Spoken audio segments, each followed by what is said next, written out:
आज हम आपके लिए लेके आए हैं एक अदद रेसिपी अच्छी वेब सीरीज बनाने की।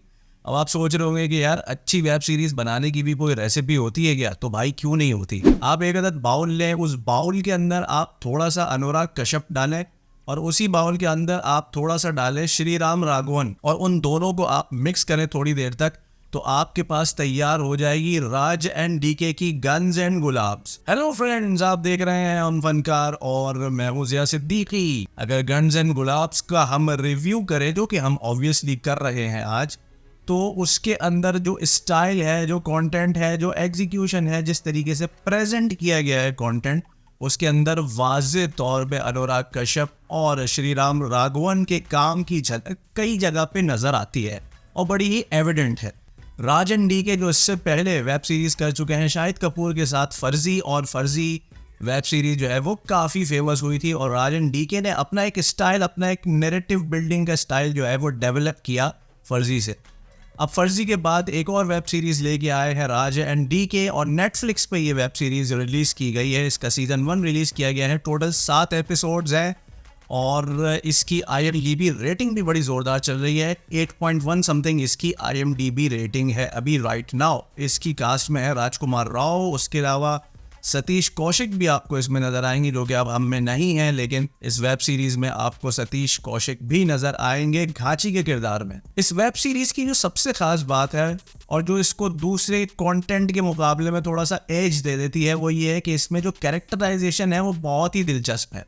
इस वेब सीरीज़ के अंदर जो कैरेक्टर्स क्रिएट किए गए हैं वो वेब सीरीज़ ख़त्म होने के काफ़ी अरसे बाद तक भी आपके जहन से नहीं निकलेंगे और आपके दिलो दिमाग में रह जाएंगे। फिर चाहे वो पाना टीपू का कैरेक्टर हो, या फिर आत्मा राम का कैरेक्टर हो, या फिर छोटा घाची का कैरेक्टर हो, या फिर घाची का कैरेक्टर हो, या फिर नारकोटिक्स इंस्पेक्टर अर्जुन का कैरेक्टर हो। गर्ज ये है कि इस वेब सीरीज़ में जितने भी कैरेक्टर्स हैं वो बड़े ही दिलचस्प और बहुत ही मुनफरिद अंदाज में उनको डेवलप किया गया है।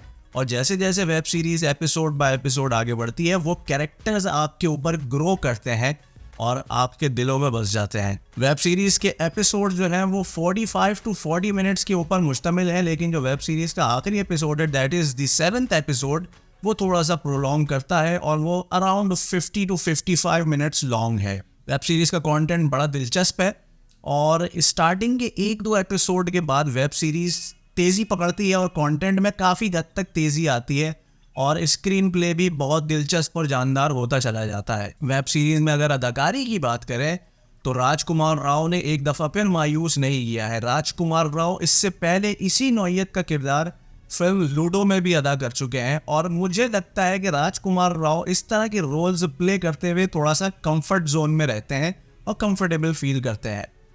कुछ दोस्त तो ये भी कहते हैं कि इस तरह के रोल्स बने ही राजकुमार राव के लिए हैं और राजकुमार राव पे इस तरह के बोंगे के रोल्स जो है, मैंने बोंगे का लफ्ज़ इस्तेमाल किया है, बोंगेपन के रोल्स जो है वो बहुत सूट करते हैं और बड़े अच्छे तरीके से उनको पोर्ट्रे करते हैं स्क्रीन पे। राजकुमार राव के अलावा भी जितने कैरेक्टर्स हैं इस वेब सीरीज़ में, उन्होंने बड़ी शानदार और बड़ी अच्छी अदाकारी की है। जो वेब सीरीज़ के रिव्यू के स्टार्टिंग में मैंने आपसे बात की थी, through out the web series आपको कहीं ना कहीं आपको अनुराग कश्यप और श्री राम राघवन के काम की झलक जगह जगह नज़र आएगी, चाहे वो 90s के सॉन्ग्स और म्यूज़िक का रेफरेंस हो, चाहे वो एक्शन सीक्वेंसेस हो, चाहे वो फिल्म का एग्जीक्यूशन और उसके कट्स हो, यू नेम इट। बहुत सी जगहों पे आपको ऐसा फील होगा कि शायद आप अनुराग कश्यप की बनाई हुई या श्री राम राघवन की बनाई हुई कोई वेब सीरीज़ या फिल्म देख रहे हैं।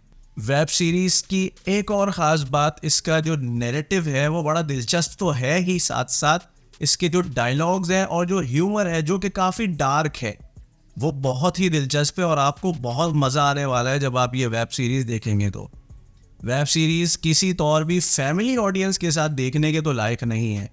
ये वेब सीरीज़ आप अपने फ्रेंड्स के साथ, अपने कोलीग्स के साथ या फिर अपने कज़न्स वगैरह के साथ तो देख सकते हैं, लेकिन फैमिली ऑडियंस के लिए ये वेब सीरीज़ बिल्कुल भी सूटेबल नहीं है, क्योंकि वेब सीरीज़ के अंदर गालियों के जो रेशो है वो काफ़ी ज़्यादा है। उसके अलावा जो लैंग्वेज यूज़ की गई है वो लैंग्वेज भी थोड़ी सी बिलो पार है। हम फनकार की टीम इस वेब सीरीज़ को देगी 3.5 रेटिंग आउट ऑफ 5। आप ये वेब सीरीज़ देखें और obviously I am absolutely sure कि आपको ये वेब सीरीज़ अच्छी लगेगी for some certain reasons. Web series देखें और हमें बताइए कि आपको हमारा ये रिव्यू कैसा लगा, और इसके अलावा भी जो हम वीडियोस आपके लिए लेके आ रहे हैं वो आपको कैसी लग रही हैं। चैनल को लाइक और सब्सक्राइब करना बिल्कुल ना भूलिएगा। And at the same time keep watching and stay tuned to Hum Fankar.